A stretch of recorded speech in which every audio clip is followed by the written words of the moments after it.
මේ සෙෂන් එකේ කෑෂ් ගැන තමයි ටිකක් වැඩිපුර කතා කරන්නේ. මේක ෆෝකාස් මෙකැනිසම් වලට නම් ලොකු අදාළත්වයක් නැහැ. නමුත් අපි මේ කතා කරන්න යන බිස්නස් එකේ වැඩිපුර කෑෂ් ෆයිල් තියෙනවා. හොඳට තේරුම් ගන්න ව්‍යාපාරයක ඇඩිෂනල් කෑෂ් ෆයිල් තියෙනවා කියන්නේ එයාලගේ රිසෝසස් වේස්ට් කිරීමක්. හරිද? ඒ නිසා අපි මුලින්ම ඇනුවල් රිපෝට් එකේ සමරියට යමු. 5 year සමරියට. එහෙම ගිහිල්ලා බලමු කරන්ට් රේෂියෝ එකට මොකද්ද වෙලා තියෙන්නේ කියලා. එතනින් අපි බිල්ඩ් අප් කරගෙන යන් කොහොමද බිස්නස් එක එවලුවේට් කරන්න ඕන කෑෂ් හරහා කියලා. මෙතන බලන්න කරන්ට් රේෂියෝ එක ඇත්තටම 18ක් තියෙනවා. ඊළඟ අවුරුද්දේ 33යි. මෙන්න මේ අවුරුද්දේ නම් ලොකු ප්‍රශ්නයක් නැහැ. ඊට පස්සේ 8ක් වගේ රේන්ජ් එකක් තියෙනවා. මෙන්න මේ ටික තමයි අද අපි ටිකක් බලන්නේ. හරිද?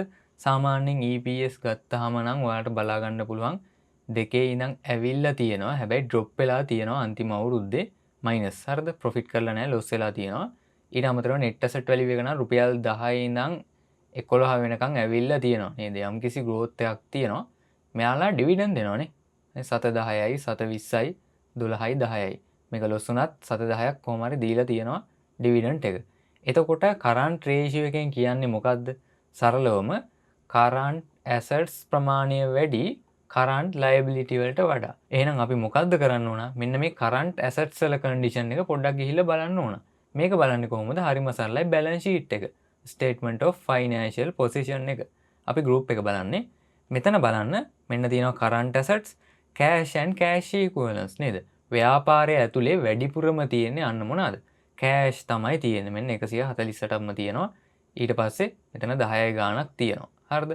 ටෝටල් කරන්ට් ඇසට්ස් ප්‍රමාණය 148යි. ඒ සම්පූර්ණ ප්‍රමාණයම තියෙන්නේ මොනවාගේද? කෑෂ් වල. හරිද? ඔන්න ඕක අපි තීරණය කරන්න ඕන. දැන් අපි හිතන්න ඕන දෙයක් තියෙනවා ව්‍යාපාරයට.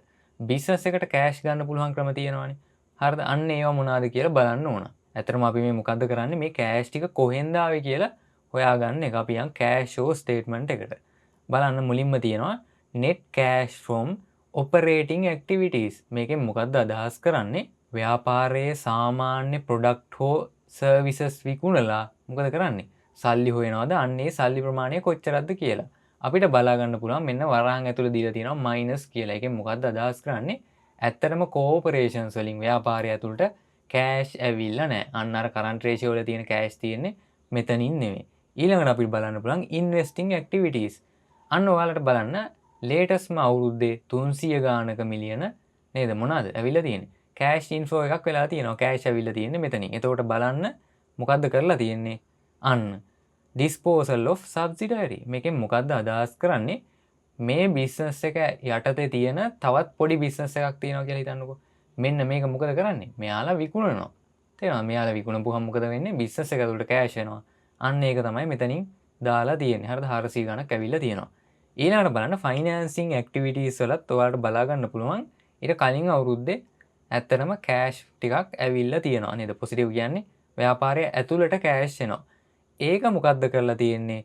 proceed from issue of share capital. මේකෙන් මොකක්ද අදහස් කරන්නේ? හරිම සරලයි. ව්‍යාපාරයේ public holding එක වැඩි කරනවා නේද? අපි හිතමු ව්යාපාරයට අයිති වෙලා තිබ්බේ 120ක විතර ප්‍රමාණයක් නේද? ඊටු 180ම public එකට කියලා. මෙන්න මේ අවුරුද්දේ මොකද කරන්නේ? මේ 180 90ක් දක්වා ඉහළට යවනවා. එතකොට මොකද කරන්නේ? ඔයාලට shares ගන්න පුළුවන්. නේද? shares ගන්නවා කියන්නේ මොකද්ද? ඔයාලගේ සල්ලි ව්‍යාපාරය ඇතුළට ගලාගෙන යනවා. අන්න ඒක කොච්චර ප්‍රමාණයක් තියනවද?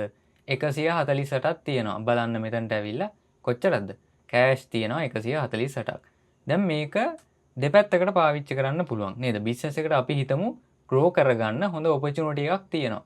අන්න එහෙම වුණාම මොකද කරන්න පුළුවන්? ඉක්මනට කෑෂ් ෆයිල් රෙඩි කරගෙන මේක growth එකට support කරගන්න පාවිච්චි කරන්න පුළුවන්. ඊළඟට කරන්න වෙන දෙයක් තමයි ඇත්තටම බිස්නස් එක bankruptcy level වලට ලං වෙද්දී. එහෙම නැත්නම් decline වලට එද්දී මොකද්ද වෙන්නේ? බිස්නස් එක පුළුවන් තරම් කෑෂ් ෆයිල් ළඟ තියාගන්නවා නේද? බිස්නස් එකේ ඔපරේෂන් වලට මොනවා හරි ප්‍රශ්නයක් වෙන්න ගත්තාම පුළුවන් තරම් බිස්නස් එක ඇතුලේ කෑෂ් තියාගන්නවා. මොකද මේක සර්වයිව් කරන්න අවශ්‍ය නිසා. ඒ වගේම තමයි බිස්නස් එක බෑන්ක්‍රප්ට් වුණාමත් හොඳට මතක තියාගන්න මෙයාලා කෑෂ් ෆයිල් පුළුවන් තරම් ගොඩ ගහ ගන්නවා. හරිද? මේකේ මම බෑන්ක්‍රප්සි කන්ඩිෂන් එකට යන්න කලින් මෙහෙම දෙයක් එක්ස්ප්ලেইন කරන්නම්. අපි හිතමු දැන් බිස්නස් එකක් තියෙනවා කියලා. හරිද? බිස්නස් එකක් තියෙද්දි අපි හිතමු මෙයාලට දැන් පොඩි ප්‍රශ්නයක් ඇවිල්ලා තියෙනවා. හරිද? බිස්නස් එකේ ලොකු ප්‍රශ්නයක් තියෙනවා. මේක මෙයාලට මැනේජ් කරගන්න බෑ. එහෙම වුණාම මේ බිස්නස් එක සර්වයිව් කරගන්න පුළුවන් ක්‍රම දෙකක් තියෙනවා. පළවෙනි එක තමයි මොකද කරන්නේ? කෝට් ඕඩර් එකකින් bankruptcy declare කරන්න ඕන. හරිද? මේක law process එකක්, legal process එකක්. මේකෙදි කරන්නේ මොකද්ද? ණය ගෙවන්න ඕන කට්ටිය නේද? අපි හිතමු liability ගරන් තියනවා කියලා බැංක් වලින්.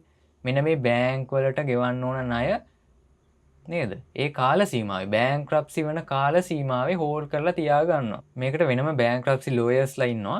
මෙහෙම වුණාම වෙන දේ තමයි ඇත්තටම ව්‍යාපාරය safe. තේරුණාද? ඉන්වෙස්ටර්ස්ලාගේ ෆන්ඩ් එක නම් ඉවරයි. නමුත් ව්‍යාපාරය safe. මොකද මේකේ තියෙන assets වලට හෝ cash වලට වෙන කාටවත් අත තියන්න බෑ. හරිද?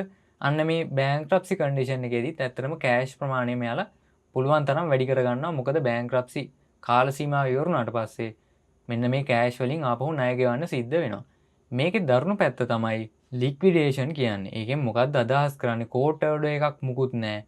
ණය ගත්ත අය නේද බැංකුවෙන් ඇවිල්ලා කියනවා ඔයාලා අපිට ණය ගෙවලා නැහැ. ඒ නිසා මේ ව්‍යාපාරයේ තියෙන මෙන්න මේ ඇසට් බේස් අපි විකුණලා දානවා බලෙන්. අන්න එහෙම වුණාම මේ වගේ ලික්විඩේෂන් ප්‍රොසෙස් අපිට බලා ගන්න පුළුවන්. තේරුම් ගන්න ඕන දේ තමයි ව්‍යාපාරයේ බැංක්‍රප්සි වුණත් ලික්විඩේෂන් වුණත් ඉන්වෙස්ටර් කෙනෙක්ගේ ෆන්ඩ් එකට අන්න කිසිම සමාවක් නැහැ. මේක නැති වෙලා යනවා. මෙතන අපි තේරුම් ගන්න ඕන දෙයක් තියෙනවා. සාමාන්‍යයෙන් අලුතෙන් ෂෙයාර්ස් ඉෂුව කරපුවහම බිස්නස් එකක් මේක ඔයාලට බලා ගන්න පුළුවන්.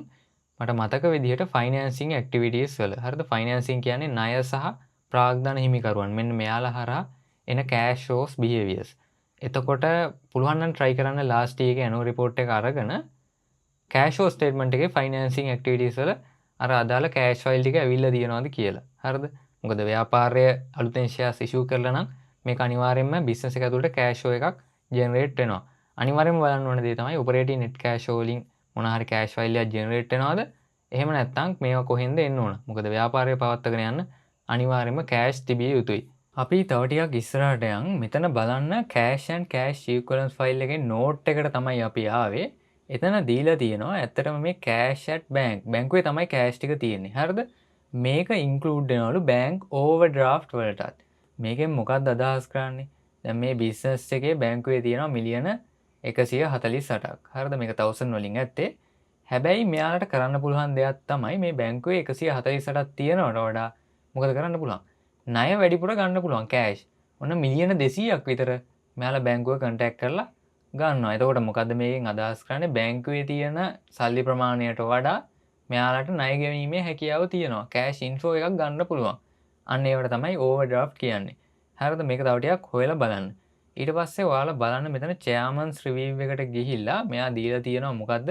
රියල් ස්ටේට් සෙක්ටර් එකම නේද පොසිටිව් ට්‍රැජෙක්ටරි එකක් තියනවලු. ඊට පස්සේ සපෝටඩ් බයි ෆේවරබල් ඉන්ටරෙස්ට් රේට්. මෙහෙමයි සාමාන්‍යයෙන් රිසෙෂන්ස් ආපුහම නේද ග්ලෝබල් රිසෙෂන්ස් ආපුහම ගවර්න්මන්ට් වලින් ටිකක් සපෝට් කරනවා මොනකටද?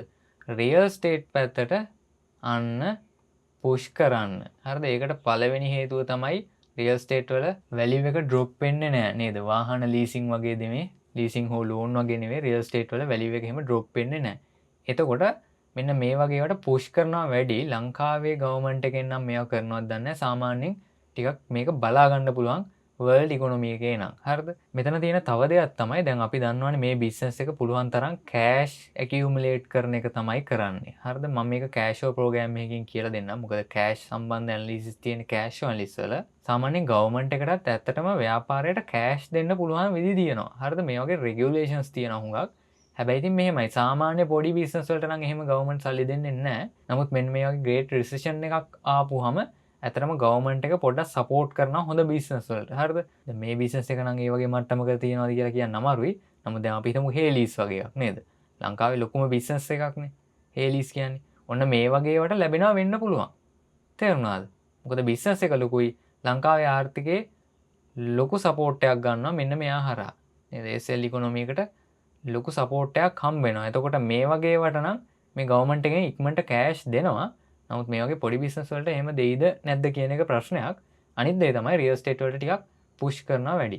ඊළඟට බලන්න මෙයාලගේ පොඩ්ඩක් තියනවලු growing demand for residential and commercial properties. මේකෙන් මොකද්ද අදහස් කරන්නේ? මෙයාලා මේ කරගෙන යන බිස්නස් මොඩල් එකේ නේද residential සහ commercial properties වලට demand එක හැදීගෙන එනවලු. හැබැයි මේ demand එක හැදුනත් දැන් අපිට ලොකු ප්‍රශ්නයක් තියෙනවා. මොකද මෙහෙම ඩිමෑන්ඩ් එක හැදෙනවා නම් අඩුම ගානේ ව්‍යාපාරයට නේද රෙගියුලර් කෑෂ් ෆ්ලෝ එකක් සිදු විය යුතුයිනේ ඔපරේෂන්ස් වලින්. එහෙම තියෙද්දිත් ඇයි මෙයාලා නේද පරණ සබ්සිඩියරි ඔන්න විකුණනවා. සබ්සිඩියරියක් විකුණනවා. අපි දැක්කනේ ඒක. සබ්සිඩියරි විකුණනවා. ඊට පස්සේ මොකද්ද කරන්නේ? ෂෙයාර්ස් ඉෂුව කරනවා අලුතෙන්. අන්න එහෙම කරන්නේ ඇයි? තේරුණාද?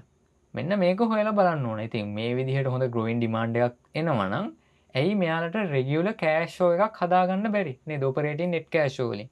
අන්න එතන පොඩි ප්‍රශ්නයක් තියෙනවා. ඔයාලා මේක තව ටිකක් හොයලා බලන්න. අර මං කලින් කියප එකත් මතක තියාගන්න. හරිද? මෙන්න මෙතන bankruptcy සහ liquidation condition එක මෙතන ඔයාලට බලන්න පුළුවන්. ඇත්තටම අර subsidiary විකුණලා ඔය ඊට පස්සේ අලුතෙන් shares issue කර right issue වුණත් මේකට පාවිච්චි කරන්න පුළුවන්. right issue එකක් දුන්නාම cash ගන්න පුළුවන්. එතකොට ඇයි මේ වගේ දේවල් කරන්නේ නැත්තේ? ඇයි මොකද්ද මේකේ තියෙන ප්‍රශ්නේ? operating activities වල cash එන්නේ නැති වෙන. අවුරුදු දෙකක් minus. මෙන්න මේක ටිකක් හොයලා බලන්න. ඇඩිෂනලි මතක තියාගන්න ගවර්න්මන්ට් එකක් කෑෂ් දෙනවා නම් දෙන්නේ එයාලගේ ඉන්ටරෙස්ට් එක අනුව. හරිද? රිනියුවබල් එනර්ජි වලට එයාලට පුෂ් කරන්න ඕන නම් අන්න ඒ පැත්තට ණය දෙනවා වෙන්න පුළුවන්. ඔන්න ඔය වගේ කන්ඩිෂන්ස් තියෙනවා. එතකොට මේ ටික නෝට් ඩවුන් කරලා තියාගන්න. පබ්ලික් WhatsApp group වල ලින්ක් පහලින් දාලා තියෙනවා.